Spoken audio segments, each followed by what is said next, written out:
Dernière minute. C'est un coup de théâtre monumental à 120 millions d'euros. Le PSG claque officiellement la porte au dossier Yann Diomandé et laisse le champ libre au Real Madrid. Et ce n'est que la face cachée de l'iceberg. Entre une offre fracassante transmise à Manchester City pour Rodri et le départ imminent de Randal Kolo Muani vers la Serie A, le mercato parisien vient de basculer dans une toute autre dimension. Restez jusqu'à la fin. On va tout détailler maintenant. Salut à tous les Parisiens. Abonnez-vous si c'est votre première fois ici et activez la cloche des notifications pour ne rien rater de l'actualité mercato du club de la capitale. Lâchez un gros like pour soutenir le travail. Merci beaucoup.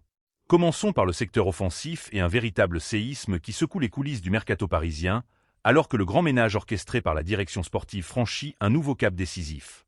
Longtemps poussé vers la sortie en raison de son inadéquation avec les exigences tactiques de Luis Enrique, Randal Kolo Muani n'a jamais été aussi proche de quitter la capitale française. L'international tricolore, dont la valeur marchande reste observée de près par les plus grandes écuries européennes, est désormais sur le point de poser ses valises du côté de la Serie A. Selon les informations très précises révélées par le quotidien italien Tuttosport, les négociations entre le Paris Saint-Germain et la Juventus Turin ont connu une accélération spectaculaire ces dernières heures. Après plusieurs semaines de discussions intenses et parfois indécises, la vieille dame est revenue à la charge avec une seconde offre officielle estimée à 40 millions d'euros, assortie de bonus financiers particulièrement attractifs. Cette nouvelle proposition se rapproche considérablement des exigences initiales fixées par les dirigeants parisiens, qui réclamaient une somme avoisinant les 50 millions d'euros pour libérer l'attaquant tricolore. Du côté du Parc des Princes, la volonté est claire, alléger la masse salariale tout en récupérant une indemnité de transfert conséquente sur un joueur qui émarge à près de 7 millions d'euros net par an. Sur le plan purement tactique, ce départ s'inscrit dans une logique sportive implacable. Dans le système de jeu prôné par Luis Enrique, fondé sur une possession territoriale asphyxiante, la maîtrise technique dans les espaces réduits et un contre-pressing étouffant, Kolo Muani n'a jamais réellement réussi à trouver ses repères. Habitué aux grands espaces et aux attaques rapides, le profil de l'ancien Nantais s'écartait des standards exigés par le technicien espagnol pour animer le front de l'attaque parisienne. En choisissant la Juventus, Kolo Muani rejoint un projet sportif où ses qualités de vitesse et de prise de profondeur seront bien mieux exploitées par le staff turinois. Ce dossier chaud s'inscrit surtout dans une restructuration globale et impressionnante du secteur offensif des champions d'Europe. Le Paris Saint-Germain a en effet déjà engagé une vaste opération de dégraissage lors de cette fenêtre de transfert. Après le départ officialisé de Gonçalo Ramos vers l'AC Milan pour un montant avoisinant les 60 millions d'euros, c'est Lee Kang-in qui a plié bagage pour s'engager avec l'Atlético de Madrid contre un chèque estimé à 55 millions d'euros. À eux deux, le Portugais et le Sud-Coréen ont permis de renflouer les caisses du club à hauteur de 115 millions d'euros. Et la vague de départ ne semble pas s'arrêter là. D'après la presse française, la situation du jeune Ibrahim Mbaye et surtout celle de Bradley Barcola reste surveillée avec attention par plusieurs géants européens. Si la direction parisienne compte fermement sur Barcola pour porter le projet sportif, l'agitation autour de son nom témoigne de l'attractivité et de la valeur marchande considérable accumulée par les éléments offensifs de l'effectif.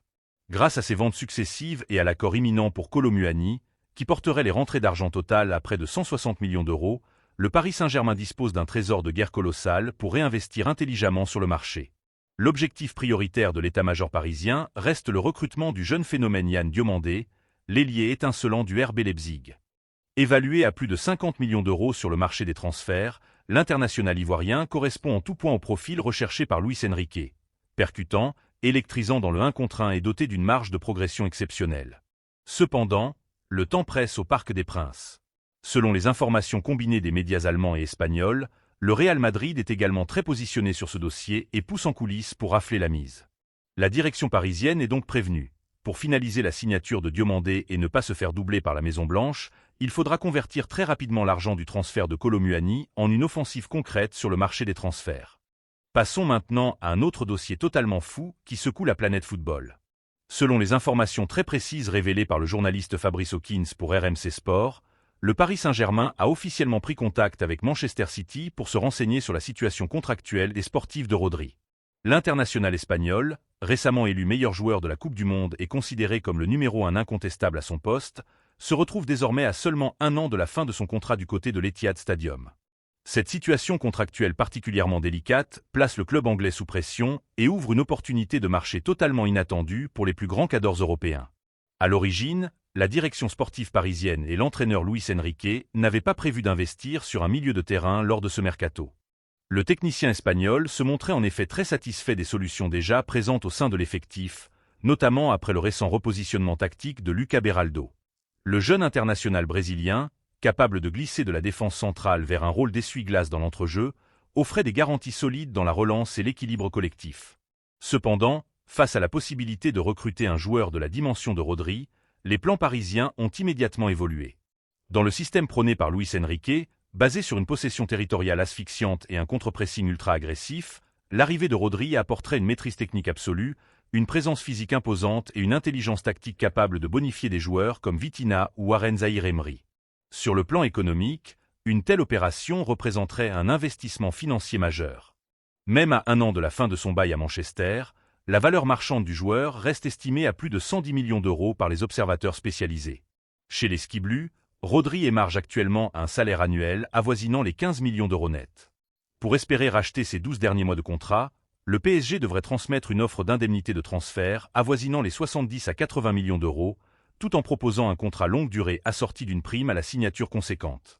Un effort financier considérable, mais perfectly soutenable pour le Paris Saint-Germain, dont la gestion budgétaire rigoureuse et le respect strict du fair-play financier offrent une réelle flexibilité financière sur le marché. La concurrence s'annonce néanmoins féroce. D'après les révélations de la presse espagnole et du quotidien Marca, le Real Madrid tiendrait la corde dans ce dossier. Rodri aurait même déjà donné un accord de principe aux dirigeants madrilènes. Toutefois, la Maison-Blanche se retrouve bloquée par sa propre masse salariale et doit impérativement vendre des joueurs à fort salaire avant d'avoir les coudées franches pour finaliser l'opération. Dans le même temps, selon l'insider Fabrizio Romano et la presse catalane, le FC Barcelone tente d'activer ses réseaux. Les Blaugrana cherchent un remplaçant de premier ordre suite à la très grave blessure de Frenkie de Jong, indisponible pour de longs mois. Mais les limites budgétaires récurrentes du club catalan réduisent fortement sa marge de manœuvre face aux exigences financières de Manchester City. C'est précisément dans cette fenêtre de tir que le Paris Saint-Germain tente de s'engouffrer. En mettant la pression sur le club mancunien et en exploitant le temps d'attente imposé par le Real Madrid, le club de la capitale espère faire pencher la balance en sa faveur. L'argument d'un projet sportif centré sur le collectif sous la houlette de Luis Enrique, combiné à des conditions financières extrêmement attractives, pourrait s'avérer déterminant.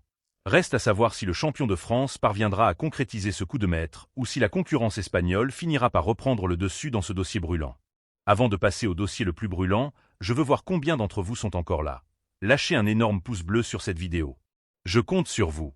On enchaîne avec un véritable coup de tonnerre sur le marché des transferts, mais un coup de tonnerre parfaitement assumé et calculé par la direction parisienne. Yann Diomandé ne rejoindra pas le Paris Saint-Germain cet été. Alors que la jeune pépite ivoirienne figurait tout en haut de la liste des déshydratats de la cellule de recrutement du club de la capitale, le dossier a pris un virage décisif. Le prodige prend désormais la direction du Real Madrid.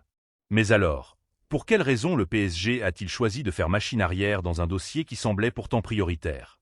La réponse réside dans une décision stratégique majeure, où la rigueur économique, la gestion tactique du vestiaire et la confiance accordée aux éléments déjà en place ont prévalu sur l'embrasement du marché. D'après les informations révélées par Foot Mercato et largement confirmées par la presse française, le Paris Saint-Germain a fermement refusé de s'engager dans une surenchère financière face au Real Madrid. Les exigences globales autour de cette opération, comprenant l'indemnité de transfert réclamée, les bonus de performance, la prime à la signature ainsi que l'impact sur la grille des salaires, ont rapidement atteint la barre astronomique de près de 120 millions d'euros. Pour l'état-major parisien, un tel investissement a été jugé démesuré pour un joueur extrêmement prometteur, mais qui doit encore confirmer sur la durée au plus haut niveau international. La ligne directrice fixée par la direction sportive est désormais sans équivoque. Recruter des talents d'avenir, construire un effectif ambitieux, mais ne plus jamais céder à l'inflation artificielle des prix ni aux diktats des enchères européennes. Dans un contexte où la gestion de la masse salariale et le respect du fair-play financier sont scrupuleusement surveillés pour garantir la rentabilité du club, engager 120 millions d'euros sur un seul profil aurait lourdement déséquilibré la structure budgétaire du champion de France. L'aspect financier n'est pas le seul élément déterminant de ce renoncement. Au cœur du débat sportif et tactique mené en interne, la situation de Bradley Barcola a joué un rôle crucial. Malgré les spéculations régulières et l'intérêt manifeste de plusieurs cadors européens, la position du Paris Saint-Germain reste inébranlable. L'international français est perçu comme l'un des piliers fondamentaux du projet sportif actuel.